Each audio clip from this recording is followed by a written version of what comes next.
Hi, I'm Captain Bill Lepree from South Florida Bass Charters. You might remember me from South Florida exotic fishing videos with SATV. This week took me a little bit out of my comfort zone. We were out here in Sitka, Alaska. My friend Dr. David Novak invited me to come fishing with him on his annual halibut and salmon trip. Hi, I'm Dr. Dave Nowak. I'm a pathologist in South Florida in the Delray Beach area. I've been fishing with Southeast Alaska Outdoor Adventures for the last 20 years. My first trip was in '98 with family. Mike Yannick, his brother Paul, do an excellent job putting people on to fish. This year, I was fortunate enough to get a good group together. Hi, my name is Alexander Krevenk. I'm a physician pathologist and I'm a professor at the University of Miami. I like fishing, but this year was unique. I was invited to fish for the giant halibut for the Salmon and Ling-cod at Sitka, Alaska. Hi, my name is Mike Madden. I'm from Salida, Colorado. It's a little town up in the mountains of Colorado near Denver. We can ski and fly fish in the same day. And I brought my mom along. Hi, my name is Linda Madden. I've been fishing my entire life. My mom and dad were both big fish people. I was invited up here by my son and his friend to fish in Sitka. 5 days of salmon, halibut, and whatever we could dredge up from the bottom. Hello, I'm Captain Paul Yannick, and I've been charter fishing for 24 years, and I've been commercial fishing 32 years in Sitka. Our journey started with a brutal flight from South Florida all the way out here to Alaska. Welcome to Sitka, SA Nation. Once we got to the lodge, we went to bed because we had a super early day of fishing ahead of us.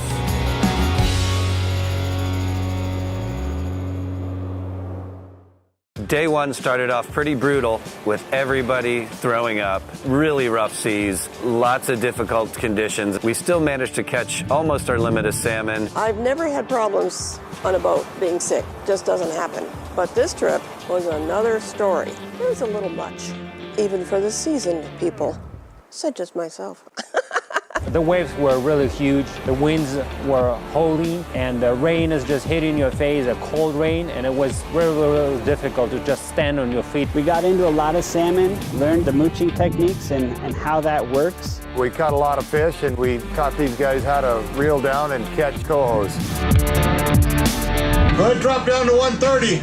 Bill hooked up quite a bit. It was awesome. I'm working my bait aggressively and often. That seems to be, if you're lazy, you don't get as many bites. If you sort of turn the handle real quick, make that bait spin and twitch, it seems to entice the strikes.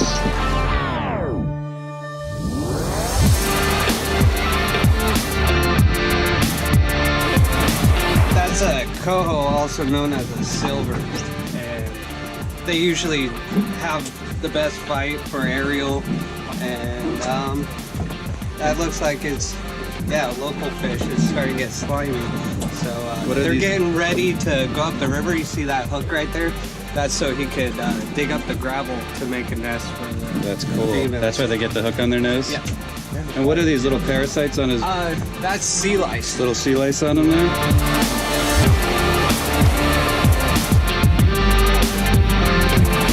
I did okay. My mom killed me. But you know, you do what you have to do. You don't let go of your pole and you carry on. That's just how it is. We were really happy to have Linda on board, who's got a ton of experience fishing fresh and saltwater and caught some just awesome fish.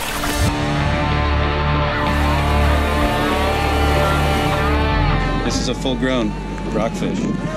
Looks kind of like a bass grouper hybrid.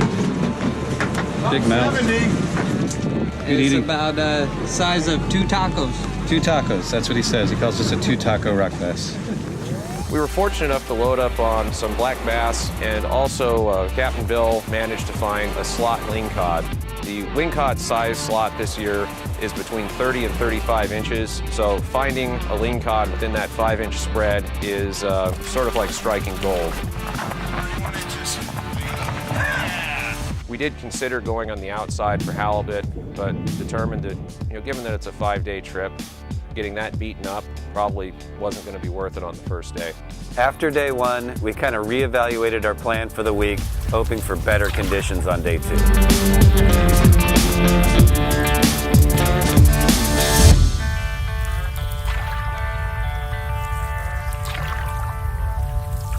Day 2 rolls around bright and early, we're back at the marina in Sitka. The weather is starting to improve, still not optimal. However, we're catching a lot of fish very consistently. When you've got a party of 5 fishing out here, you can catch a lot of fish. The coho salmon limit is normally set at 6 fish per day per person. You do the math, that's 30 salmon. On some days, you can pull a full limit. We were reeling in fish left and right. Everybody had their technique down. When we tried to step out, go into the halibut grounds in the deeper water and the bigger water, it was still too big.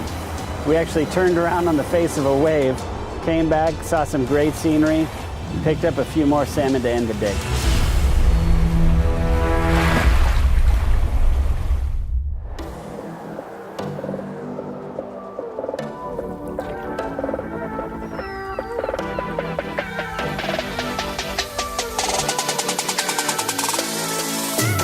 Day 3 was absolutely beautiful. I'd been watching the weather and it kept saying Wednesday was going to be great, and man, it was awesome. And on Day 3, a miracle happened. The sun came out, we could actually see the scenery around us, and we could witness the beauty that is Sitka, Alaska, and surrounding areas. The lovely Mount Edgecombe is in the background, partially shrouded by clouds. Everything lined up for it to be a perfect day. Not only was the scenery spectacular, but the wildlife was out in full force.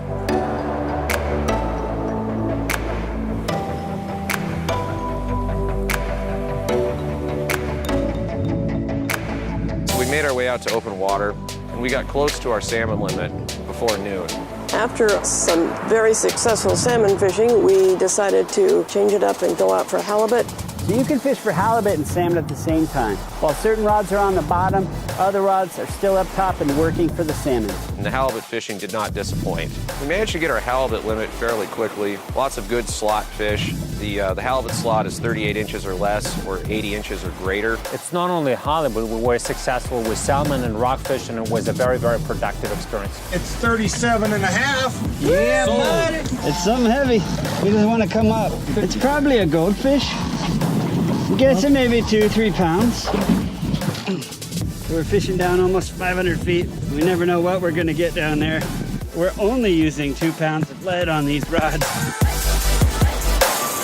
Probably halibut. Could be ling-cod. We're pulling these straight off the bottom, so we're fighting them out of the rod holders. So after halibut fishing for a little while, we caught our limit. We also had close to our limit in salmon, and we're turning around to head out and get ready for Day 4.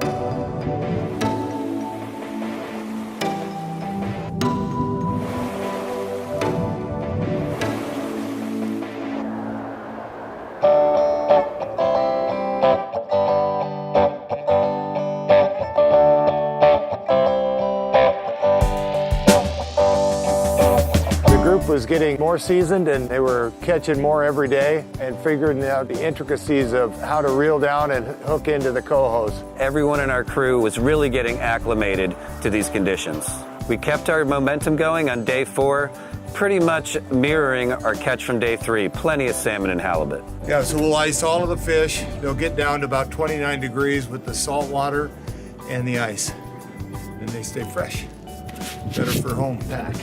Day 4, we decided to stay to the north, and it was a hot halibut bite. Bill Lepree pulled in his first keeper. Alex found a great talent in reeling in huge halibut. He was doing great for a beginning fisherman. We also had Dr. Alex Kravenko from the University of Miami. He was a complete newcomer to this fishery. He went from a total Guggen to an absolute slayer in 5 days. You cannot ever lift it, bro.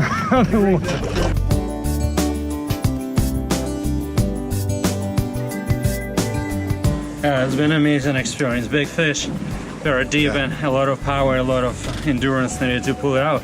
Yeah. Only with Captain's help. Yeah. And how has that SA gear been treating you this trip so I like far, these Alex? glasses. Very positive. Yeah. We limited out in halibut in around an hour, hour and 15 minutes, which is excellent halibut fishing even for here.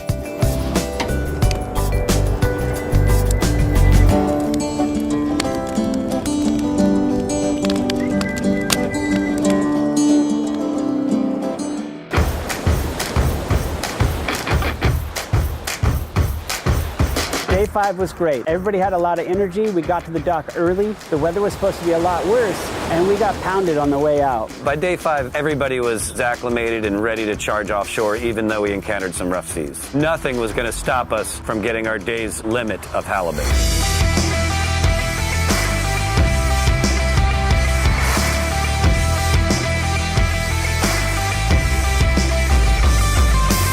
Weather conditions on the outside were questionable. We had swells ranging from 10 to 20 feet.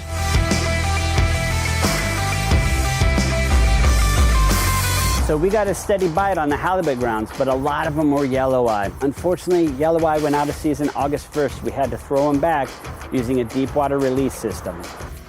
It's not only that we fast hit the limit with the halibut, but Bill and I, each, we were able to reel in a 200-pound giant halibut. These fish at that size are fought in the rod holder for safety because they can pull you over. They're just a big, powerful fish.